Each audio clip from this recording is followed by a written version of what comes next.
What's up, folks? We've got a fun episode today. If you're a regular listener, you've heard me mention an article that's been living rent-free in my head for a while now. Casey Winters, the former CPO at Eventbrite and an instructor at Reforge, wrote an article titled "The Problems with Martech and Why Martech is Actually for Engineers."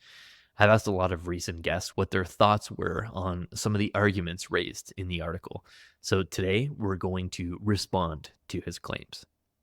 I don't think Martech is the sexiest thing for an engineer to do. Maybe that will change. I have a lot of skepticism around the idea that marketing operation teams are just going to become a bunch of engineers. If you want to build what has already been built by another company whose sole focus is that, first, why are you trying to reinvent the wheel?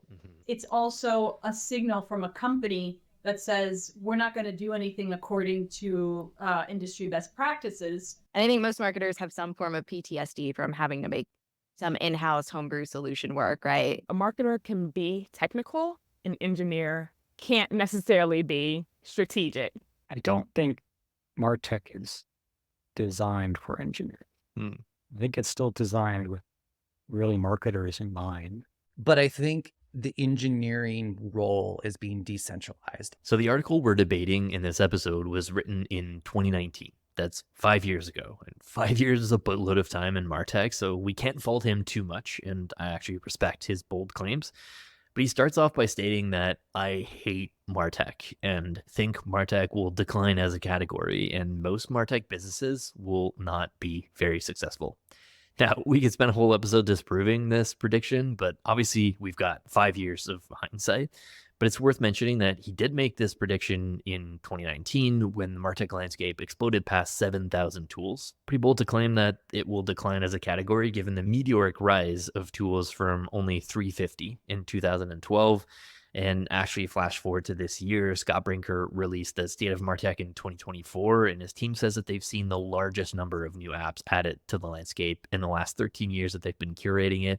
So today we've crossed 13,000 Martech tools, nearly doubling the landscape from 2019 when Casey made his bold prediction that Martech will decline as a category. Number of tools isn't the only way to evaluate whether Martech has declined or not.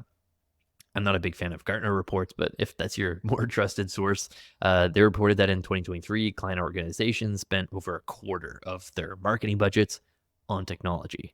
In terms of VC investments, Luma reported a steady rise in Martech acquisitions in Q3 of 2023, averaging like 40 per quarter. So a bunch of capital inflows in new Martech ventures. Clearly, this financial backing kind of highlights the confidence in the industry's future. Okay, so Casey was wrong about Martech declining as a category, but he did have some interesting arguments about why. His main thesis is that Martech faces decline due to in-house engineers who are increasingly handling tailored solutions in-house, and the success of vendors hinges primarily on serving those engineers, not marketers.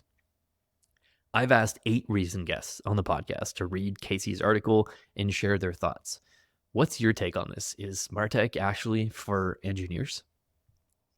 I think it's a nuanced answer I'll give you. So I think it's really an off-putting statement for me when a company tells me, "Oh, we've built our CRM in-house," right? That's Vish Gupta, marketing operations manager at Databricks.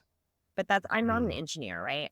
So to me, I'm like, my value is that I know these popular systems like Marketo and HubSpot. So I think when it comes to like finding the right talent, I would have a lot of questions. Like my parents are both engineers, like we talked about. I don't think Martech is the sexiest thing for an engineer to do. Maybe that will change. But I also, I had our head of operations here, not marketing operations, but head of operations ask me, is what we're building here world-class? And I think when you talk about world-class, that's where it gets interesting with engineering, right? Because an engineer can look across systems, not just your Martech stack, but where is your customer data living? Where is your product data living? And I think that's where I'm personally running into challenges with the systems that are, the big vendors. Like, how do you bring all of that in-app data in? How do you have that customer data in and in a compliance way? And should that even sit with just the marketing department, or is this like now becoming an operational project, right? So I think you can do some really interesting things when you go there. I don't think Martech will ever be just for engineering. I also think it depends how you approach your Martech team. I think the value of a Martech person is less so about the tools and systems. Some people might really disagree with me here, so I'll prepare for that. But I think the value is being able to see, like, this is what the marketer wants to do. Here is how we can enable them to get there and measure and make sure that they're doing the right things, right? To be able to have that holistic system view is really the value there. And I don't know that until this function is much further built out that an engineer is going to be able to do that for you. Mm. Yeah, why do you think it is that like Martech might not be sexy, quote unquote, for some engineers? Like why is the idea of like building a product that's being used by users more appealing than building an internal product that's used by users who grow revenue for the company? Yeah, I think when it comes to MarTech engineering, I think it's a bit of a thankless job. And I'm sure, like, as ops people or analytics people, you might have experienced that, right? You build something, if it works well, they're happy. If it Yeah. doesn't work well, they're really unhappy. But even if they're happy, they're not going to scream from the rooftops. You're not going to get recognition. Now, if you go work for a MarTech company and you're helping them build out tools and Right. functionality, you generate so many more customers, that's something you're gonna get credit for, right? And you're gonna be proud of. But I think that thanklessness of it and the amount of engineering work that's available to engineers that is rewarding, right, is going to be always a bigger draw to me than something as thankless as being in-house and creating these tools that people will use, but like not really thinking. So right away, we've got two themes from Fish. Marketers don't find homegrown tools that appealing at all. And engineers, even less, don't find MarTech sexy. Part of the reason why many believe MarTech isn't appealing for engineers isn't just that they would rather be working on the actual product, but that the chaos of marketing isn't for the faint of heart. Well, first of all, thank you for sharing that article. That was like fascinating to read. That's the legendary Sarah McNamara, former senior manager, marketing operations at Salesforce. This one is a tricky one in the sense that with that statement, like I see the trend. I see the trend of engineering becoming more involved and creating more custom solutions. That being said, I have a lot of skepticism around the idea that marketing operations teams are just going to become a bunch of engineers for a few reasons. And I mean, I could be proven wrong if some of like the cultural things change surrounding this, but first of all, like a lot of the engineers I've worked with cannot stand the chaos of marketing. Like you're gonna always need some kind of middle person at least who knows marketing and kind of like be that translator between what like the chaos of what marketers think they want or what they think they need versus what needs to be built. Like they typically don't, they just want to like get the information right and then build and then not necessarily be involved in all of like, "Oh, what about this? What about that? What about this? Oh, we changed our mind again. Oh, what about this?" Um, which I feel like is at a fever pitch in marketing just because of the nature of the job is just reacting to a lot of different things in the market. Um, I also, just in my experience, working with companies that have their own homegrown solutions, it's not very scalable. It is hard to recruit talent to manage it. And then also engineers are super expensive. So like all of those things together, I see as potential roadblocks. It's interesting because a lot of the larger companies have their own homegrown things, like a homegrown CRM. Like you wouldn't believe they have a lot of just custom stuff. But then they'll tell me time and time again, they're like, well, how do I recruit marketing ops people? Because no one wants to take this job because it's not transferable, right? It's like our own little thing that's very eccentric. And it's hard to recruit people. And then engineers, like I said, I find that challenge of they'll at least need someone to be that kind of like that layer between marketers and engineers. But I do agree with the overall sentiment that a lot like marketing operations is becoming a lot more complex and there are many more custom solutions. Like even my team, we work with engineers all the time. Yeah, I maybe as a follow-up, like, and this is just a trend I've noticed in my own career, like over the last 10, 15 years, more and more engineers and software developers work side by side with marketing and much more closely, sometimes even hired into the marketing department. But you kind of touched on something that I'm curious if you've noticed as a trend. Many software developers and engineers who come into marketing often do it as a tour of duty to go on to the product team or something like that. So Yeah. it's actually really hard in my experience, at least, and maybe yours too, to find an engineer who wants to live with marketing long term. And that's what marketers need, people who understand these systems like the back of their hands. That's what I'm saying. It's tolerated, not loved, in my experience. I mean, Yeah, I totally agree. even say for marketing operations, like it takes a special kind of crazy, right? Like to want to work with marketing. And I say that with so much love for marketers. Like I hope no one takes that the wrong way, but it's just like it's just such a chaotic. It's not as organized as other environments. Yeah, definitely. I came from the startup world for like 6 or 7 years, and like marketing operations and like demand gen and SEO, like they're all part of the same hat, like tiny team of like 3 or 4 marketers. But when I joined WordPress.com, 7,000 person company at Automatic, I like was quickly in awe by like just the size of the marketing team. We were like 300 plus people, and there was a 40-person dedicated Martech team. And most of the people on the Martech team were all engineers. Like the backend technical SEO team was all engineers. We had a ton of like homegrown Martech stuff. Like we had our own internal CDP solution. We had our own internal ESP. And I totally resonate with what you said. Like the folks there want to build and they're excited about building, but first of all, they've never used ESPs or marketing automation platforms or like CDPs. So like they don't have that use case angle of like, why are we building this? Like, what is the path to something usable for folks? And so, yeah, like it just like it didn't feel like a natural fit to me, and much prefer working now today at like my startup. I have like a data team that, works super closely with me on building a composable CDP. And I get to like play the role of what are the use cases that we're trying to build. Like this is why I need real-time data so that I can power this personalized experiment or this campaign. So I feel like that works a bit better than having an in-house team of engineers doing martech, knowing that like they're kind of mostly all allergic to marketing in the first place, and they're not feeling super fulfilled like working on martech when they could be part of the product team. Well, and the product team tends to get a lot more love and funding too, right? Like that's another issue that marketing faces is budget wise. It can be a challenge. So I think they like typically aren't going to get paid as much either. So unless that perception changes, I think that could be another potential challenge. So Sarah agrees that there's a trend of engineers entering marketing operations. There's no denying that. But she doesn't agree with this idea of a full transformation based on a bunch of different challenges. Notably, most engineers dislike marketing's chaos. You're always going to need this translator between engineer and marketers.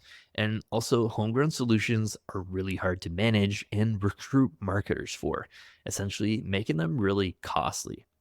Sarah and Vish aren't the only guests that had things to say about Martech not being appealing for engineers, and also how homegrown tools aren't attractive for marketing either. Another important question in the build versus buy debate is how you want to spend engineering resources. Just because you have the eng resources to build internal Martech doesn't mean you have to. For example, should a fintech or a health tech company really be spending eng resources on marketing technology? Probably not. Uh, this is a topic I adore talking about because I love to challenge the narrative internally at companies, much to many of my beloved engineers' chagrin. That's Jacqueline Friedman, CEO and founder at Monarch Advisory Partners and former marketing ops leader at Grammarly and WeWork. If you want to build what has already been built by another company whose sole focus is that, first, why are you trying to reinvent the wheel? Unless your purpose is trying to reinvent the wheel, then of course, by all means, do it. But if someone's already doing it and dedicated to it, that answers your question. Yeah, why? Exactly. And I have a great example. I won't name names, but it was a big company I worked at. Decided, we could do this better. We could build our own internal CRM. We don't need Salesforce. No such thing. And so they hired a few consultants who were specifically dedicated to hire to prove that their engineers were capable of building this out. Not only did those consultants prove this was not a worthwhile investment, the company ultimately hired those consultants as full-time W-2 employees to manage, architect, run, and build the team to manage our Salesforce instance.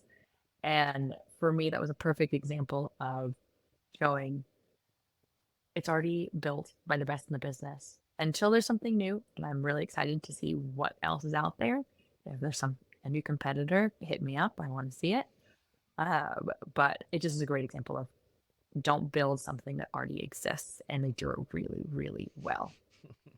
But that is also to say, if you're seeking to build something and it's not only going to become part of the company's core functionality, core tech, and you're going to have a dedicated team supporting, maintaining, and productizing it, and you did a cost analysis and all is clear, do it. Build the tool. Build the proprietary tool. I'm all for it.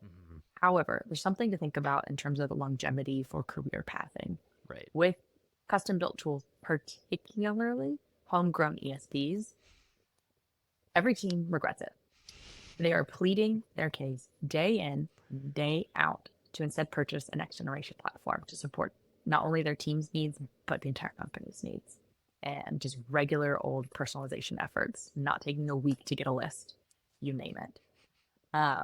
And if you think about this from a career trajectory and training perspective and standpoint, you can become an expert in a proprietary tool, and that is great. However, the transferable skills of that is not always the most easily explained in a new role. It's not irrelevant, but it's not a big name. It's not a top tier brand. And it's just something to think about in terms of transferable hard skills of how you want to set up your team for success and the way you frame it. Yeah, it's a great point. Probably a little long-winded.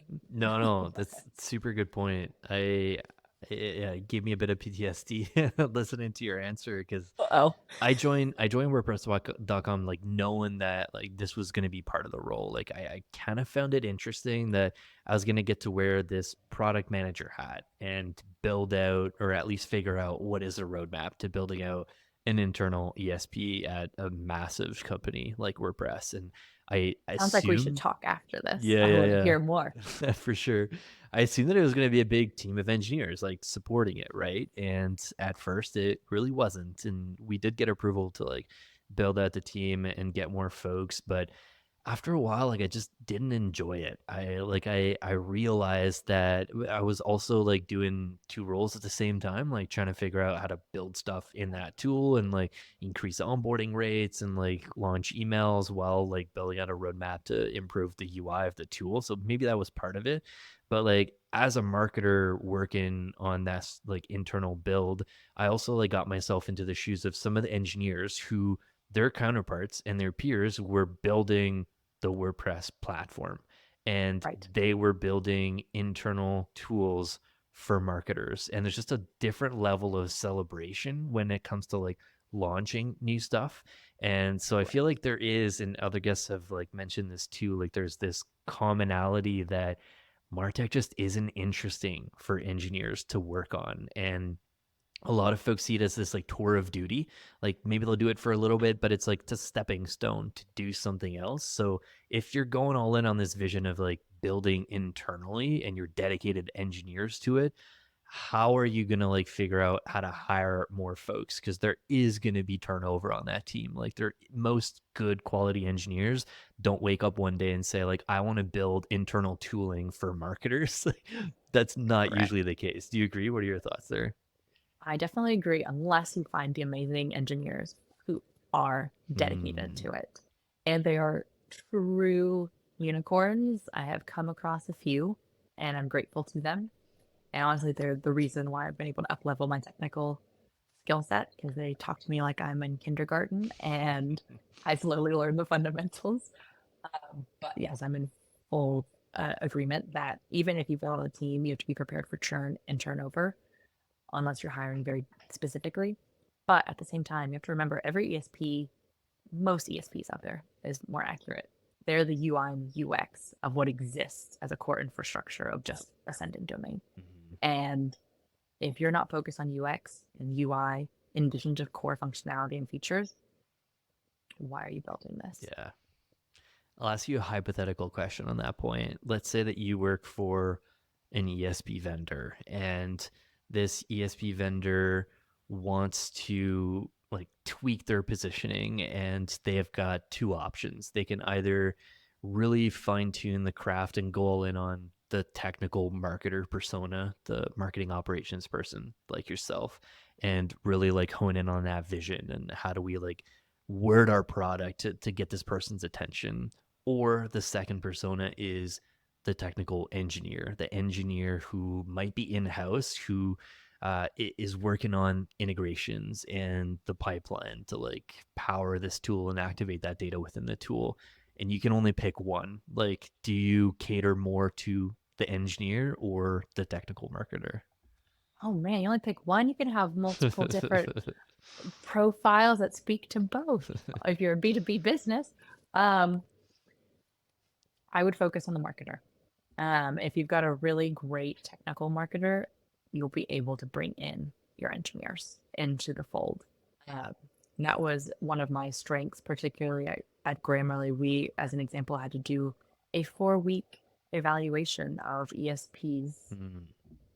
I didn't sleep for a month, but across 150 different data points, every single piece, not only did I validate through third-party references, in addition to the ESP provided references, I had my engineers go through every single thing. It was a scorecard fully, and we would not pass go if anything wasn't green. And you have to bring them in to the fold. They need to be fully part of the decision making, and because they are the backbone, you cannot, well, most likely you cannot perform the duties of what you need your ESP to do if there's triggers involved or there's other things, depending on the core infrastructure and how everything's set up. They are your partners. They might not be the decision maker, but their decision is required in order for you to move forward. Tons of awesome arguments from Jacqueline there. My favorite, the only time it makes sense to do a big internal MarTech build is if it becomes core to the company's product offering or functionality, and you're going to have dedicated support as well as a user interface for end users. But if you do go down this route, prepare that you might actually struggle to attract marketers, as proprietary tools aren't necessarily seen as transferable skills. Sometimes companies want to reinvent the wheel because they are very unique. And I get it. Best practices aren't for every company, but this idea of going rogue and over customizing everything has clear maintenance costs. I certainly hope not, because I'm not an engineer. He has some valid points, and he has some points that I don't necessarily agree with. That's Debbie Main, head of marketing operations at Logitech. So, one of the points, and thank you for sending me that article. I hadn't read it. It was a very interesting read. One of the points he mentioned was, he says that the marketing function in technology companies is usually a response to engineering constraints. If you don't have enough engineers to build a system to manage bidding for performance marketing, you hire a marketer. My point of view, and maybe I'm oversimplistic here, but my point of view is, why would you want to build everything internally? Why would you want to reinvent the wheel? That's just going to lead to customization bloat. It's also, to me at least, it's also a signal from a company that says, we're not going to do anything according to industry best practices. We're going to do everything custom that fits us, right? And so it's, to me, I see customization bloat. Is there a potential for internal builds to start to ramp up a bit? Absolutely. I think that's where AI is going to have a big impact, right? My husband is actually head of AI at his company, and he's also an engineer. And he can't stop talking about Copilot and how it helps him code like there's 10 of him, right? And so in that respect, do I think that we'll see an uptick in internal systems probably being built out more by engineers? Probably. Is it going to kill MarTech? No, I don't think so. It happened recently here where we had a need in our team. And I casually mentioned it actually during one of my one-to-ones with IT. And I was saying that how I was going to onboard a new vendor to meet this need, because after extensive kind of research and diving in, we decided it was worth it. And he mentioned to me, he's like, well, we could build that for you, right? And I said, well, yeah, I know you can, but why would you? You have, this is something that's already built. It's actually inexpensive. And therefore, it leaves you time to continue to do the more business impactful things that you have on your plate. Right. So I think that's where, just because you can doesn't mean you should, is my point of view. So it all comes down to cost benefit analysis. Is it worthwhile for you to build? Is it worth it for an engineering, internal groups to build a marketing automation platform? Absolutely not. Why would you want to do that? It's who has the time to maintain that? And not only that, you run the risk of, because of customization bloat, what happens when those people, if they leave and then nobody knows how to update this, nobody knows how to fix it, nobody knows how to integrate it with anything else. To me, it's this goes back to, I see why he has these strong opinions. I personally don't share them. I think there's a middle ground. Yes, some things should and can be built internally. Some things shouldn't and don't need to be. So Debbie's pretty much saying, run the math, evaluate the balance between internal builds and external solutions, and consider cost effectiveness, maintenance, and potential risks of customization bloat. Anyone that's worked in marketing operations knows what I mean when we talk about customization bloat. Engineers are expensive. We don't live in this utopia of endless resources, even though we like to think that we might. Reality is most companies still have a ton of engineering constraints, and we still need third-party MarTech. But let's say, for sake of argument, like Debbie said, even if we did live in this utopia, most of the time it still wouldn't make sense to have engineers build all MarTech tools internally. Any marketer like myself who's been stuck using homegrown tools probably has a bit of PTSD and appreciates that friendly user interface of third-party tools, something that is usually deprioritized in internal tooling. Yeah, it's Casey's got a spicy take. So I'm actually a really big fan of Casey, and I'm a huge shill of Reforge, and highly recommend some of his content on growth. That's Natalie Miles, head of marketing technology at Chime. No surprise, I'm going to disagree a little bit with this article. Not purely out of self-preservation, maybe a little bit. Sort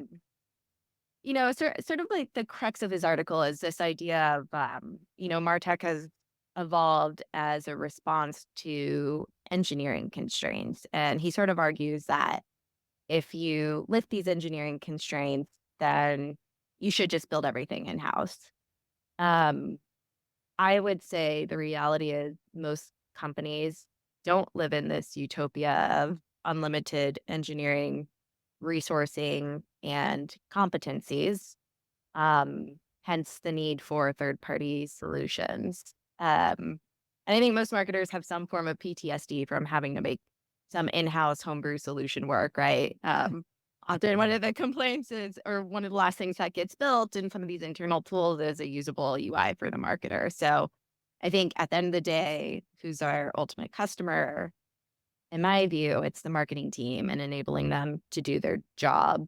And so, who's best equipped to identify some of the problem spaces that need to be solved by marketing?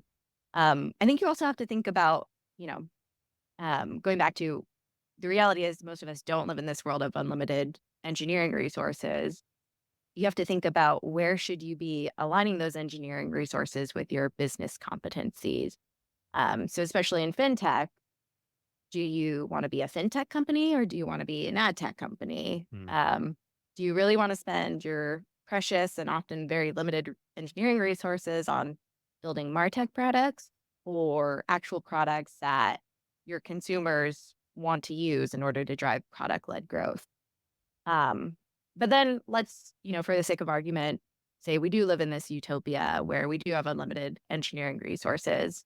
I'd say there's always going to be a need for that one person who sits at the intersection of engineering and marketing and data privacy to figure out that problem space. Whether that person is a product manager or a MarTech person, take out the title, doesn't matter.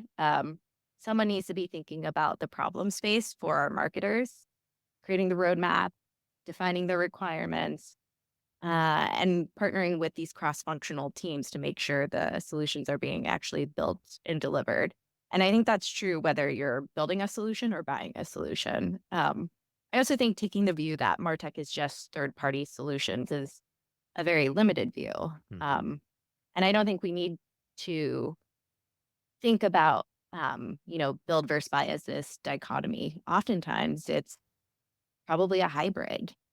Even if you're buying a solution, it takes a lot of engineering resources usually to instrument a new tool to get it to work, or you may have to create some sort of like hacky solution to integrate it into whatever your existing data architecture is. So I also don't think we need to I think most MarTech stacks are going to have some sort of blend of both build and buy. And most of us aren't working at FING companies where realistically we can build everything in-house.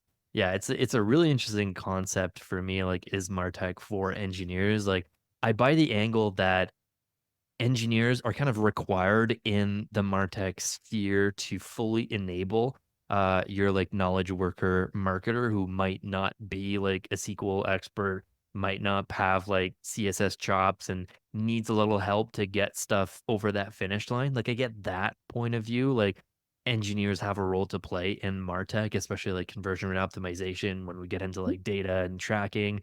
But at the end of the day, like, the main user of a marketing automation platform or a CDP or like an ad platform, like it's a marketer. Like, they're the ones coming up with the campaign, the idea, launching it. So I feel like MarTech vendors still need to sell to the end user, even though engineers like play a role in that whole journey, right? Yeah, and it's difficult from the B2B side. A lot of these MarTech tools maybe over-index on the marketer as their ideal customer profile. Um, in some situations, you've got two, right? You've also got your engineering team, and I can also empathize with engineering teams who, and we went through some of this in our sort of CDP decisioning. Like their fear is marketing is going to go off and buy a tool and not include engineering as part of that consultation process. And suddenly we've got a tool that doesn't fit with our existing architecture. I can certainly empathize with that. Yeah, I think it ultimately, the unsatisfactory answer is like, it ultimately depends. It also depends how closely embedded is your engineering team with marketing. If it's a very, large company that is very siloed from marketing and doesn't have dedicated resourcing to marketing, right? Do they actually understand the problems that marketing needs to solve? And so that's why you always need that one person, whether it's a MarTech person or a product manager, who can kind of be that translation layer between, the marketing problem and then also understand kind of the basic data infrastructure and data architecture to find the right solution. If engineering constraints are lifted, companies should still avoid building everything in-house. Homegrown solutions are hacky, hard to use, usually have bad UIs, and overall are just really hard to manage. Let's say Casey's right, though, and that MarTech is fully serviced by engineers. Can those engineers handle marketing operations and be that bridge between marketing, engineering, and data privacy? Can they handle the strategy involved in marketing operations? MarTech is for marketers. I can't tell you, I don't think I know anyone in the MarTech space that has an engineering background. One.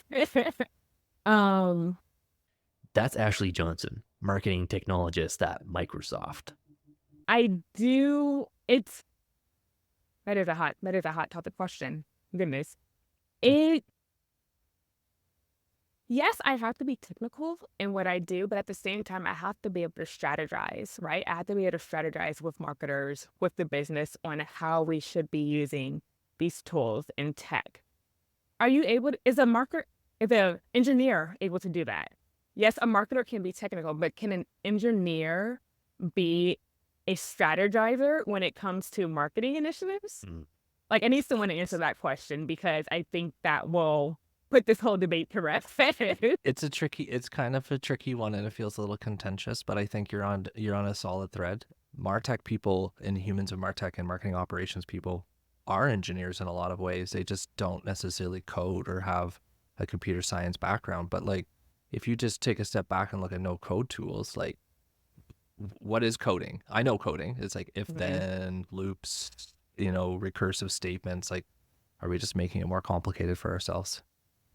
Yeah, no, I like your point, Ashley, about like ultimately Martech is about servicing marketers. It's working with marketers to understand their pain points and building systems and processes that enable them to do things faster and be more efficient. And even though you could make the argument that on the platform side, integrations and API and like customizing stuff with JavaScript, and maybe you could use engineers as part of the process. But when it comes to like the consultative piece that you just kind of mentioned, working with marketers and like strategizing around like how can we build something for you that like makes your life easier and understanding the context of marketers, I feel like that's like a perfect role for a marketer, and like you assign an engineer to do that, and like, all right, well, I have to like spend a year learning what the hell a marketer does Yeah. and what their pain points are. So yeah, I really like your point. I think it also goes back to what we talked about, expanding that knowledge, right? Before this, I had no knowledge of coding or how integrations work within tools, but having that experience now of being able to expand my skill set there, it has it's been a good thing. And Mhm. so I wouldn't necessarily say, and thinking about two integrations, it's not that complicated once you actually know what you're doing, right? It's not something that is engineering is always needed for. And so I do think going back, a marketer can be technical, an engineer can't necessarily be strategic. Mhm.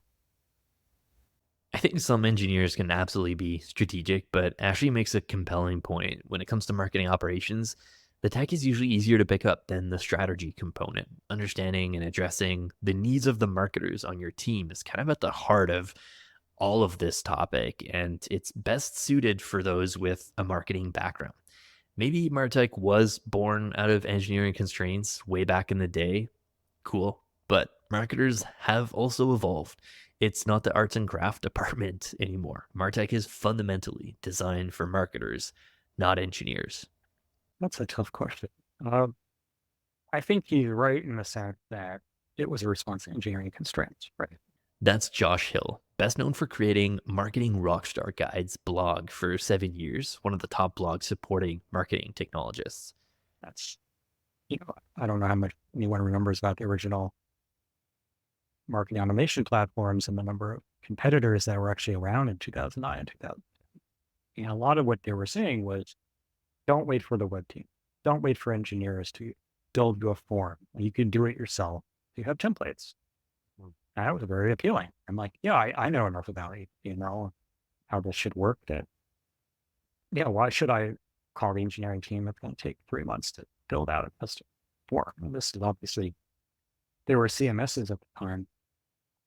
Many companies were still leveraging kind of not out of the box customized things, or they had all sorts of back stuff together. I mean, some still do, but it wasn't as API friendly.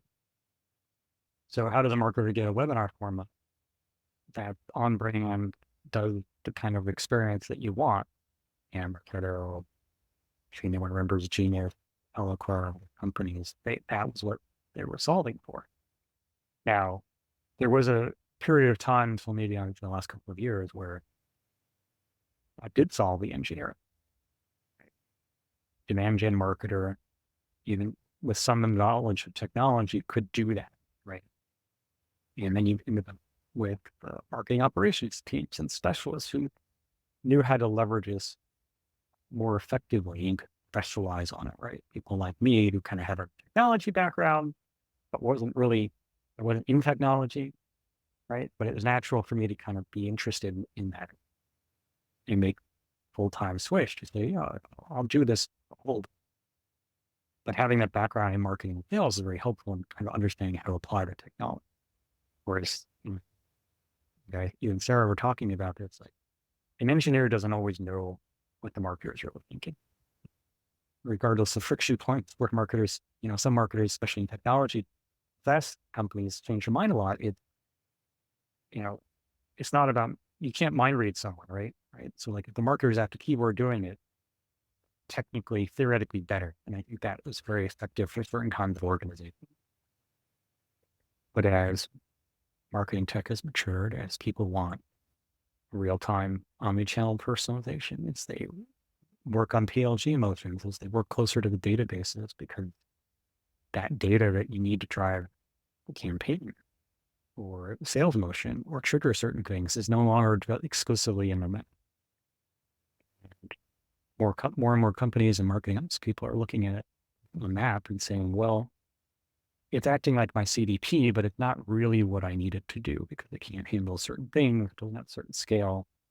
So for many organizations, now they need marketing engineers or they need more coders to do certain things more effectively to build that experience.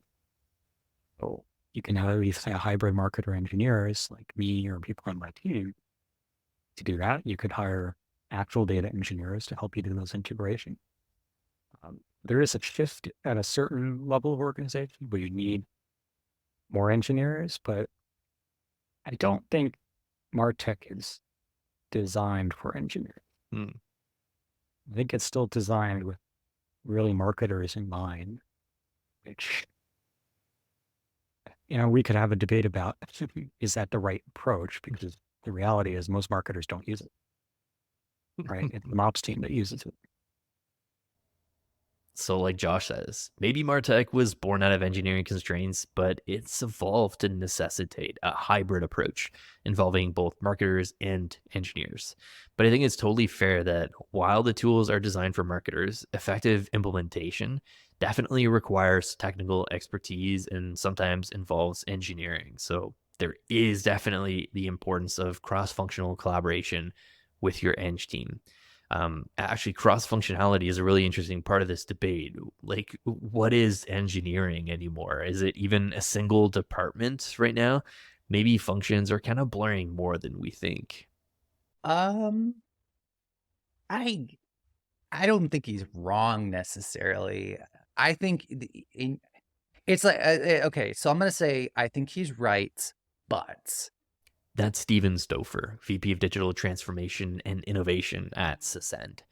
I think there's some messaging being missed there. Yes, I think it's being catered to engineers. I think you need to have a technical background to really unleash the power of all things AI and to not create a whole bunch of problems with the data integrity and systems integrations and APIs and blah blah blah. But I think the engineering role is being decentralized. I think that 10 years ago, 15 years ago, there's an engineering department that tickets would be opened from marketing, tickets would be opened from sales, customer success, etc., and they'd be flowing through one department. I think it's being decentralized in that marketing is hiring engineers for marketing, sales is hiring engineers for sales, and we're getting these engineer type roles, but within the departments themselves, it's not its own department like maybe it was. So I think the technical role of folks on the marketing side, the sales side is increasing. Like I can't tell you how many content folks who are writing emails and who are writing social media posts, but they also know HTML and they also know CSS and they also manage some, a Zapier account, which is kind of a soft, integration tool where they know kind of JSON and they're starting to work with APIs a little bit. So I think the lines are blurring a little bit. I think to create a robust system and a robust company that can scale, you do need engineers and they need to be engineering focused. But I'm just not seeing them in their own department anymore. They sit on the sales team, they sit on the marketing team, they sit on the customer success team, they even sit on the finance side for, NetSuite and QuickBook integrations. So yes, but decentralized. So the lines are definitely blurring. Instead of asking if MarTech is actually for engineers, maybe we should be asking, is engineering an integral part of marketing, sales, and customer success teams, rather than being confined to a separate engineering department? Anyways, that was super fun, folks. For all the listeners and the viewers, thanks for making it this far. I wanted to just spend a bit of time recapping some of the main counter arguments to the initial article here. So, number one, homegrown tools aren't appealing to marketers. If you've worked in some of these tools, maybe you got really lucky and had one that was really well supported and you actually really enjoyed it.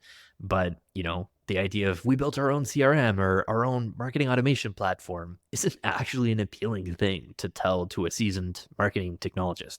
It's hard to scale. Most have a really shitty UI, and it's not recognizable as a name that you can add to your resume that arms you with like transferable skills to a company using the same platform. I can think of countless marketing experts that have kind of made a career on the back of expertise in a platform or two.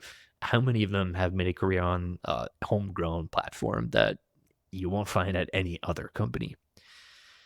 Number two, working on internal MarTech isn't sexy for engineers either. Not only are homegrown MarTech tools not appealing to marketers, they're even less appealing to engineers.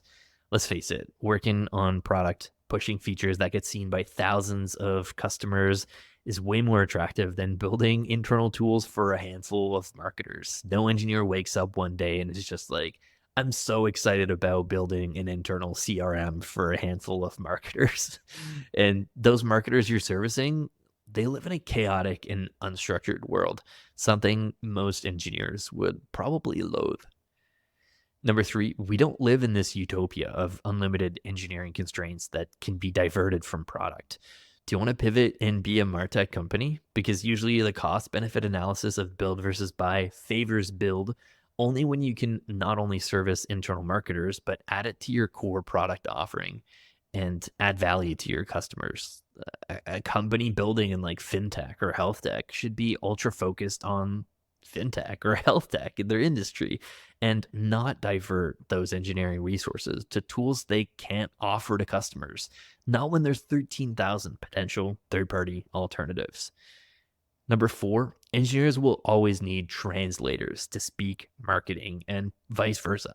If MarTech is actually for engineers, it means engineers can also handle the process and the people side of the gig. And marketing operations isn't just about tech after all, right? But engineers don't understand a day in the life of a marketer or the nuanced use cases like marketers do. MarTech will never be just for engineers. We'll always need a translator, someone who can bridge technical counterparts with other cross-functional teams across data, privacy, IT, and marketing. And finally, number five, decentralizing the role of engineering. MarTech might have been born out of engineering constraints, but it's evolved to necessitate this like hybrid approach involving both marketers and engineers. While the tools are designed for marketers, effective implementation does require collaboration with engineering. So we definitely need to highlight that component there. Ultimately, folks, here's my main takeaway. Should you buy a third-party MarTech tool or build your own in-house tool? The answer is almost always buy. Let your in-house engineers focus on product and data while leveraging the cutting-edge solutions and support offered by specialized MarTech vendors. Unless you're planning on building a MarTech company, leave the MarTech to the experts. We'll catch you next time, folks. Thanks for watching and thanks for listening.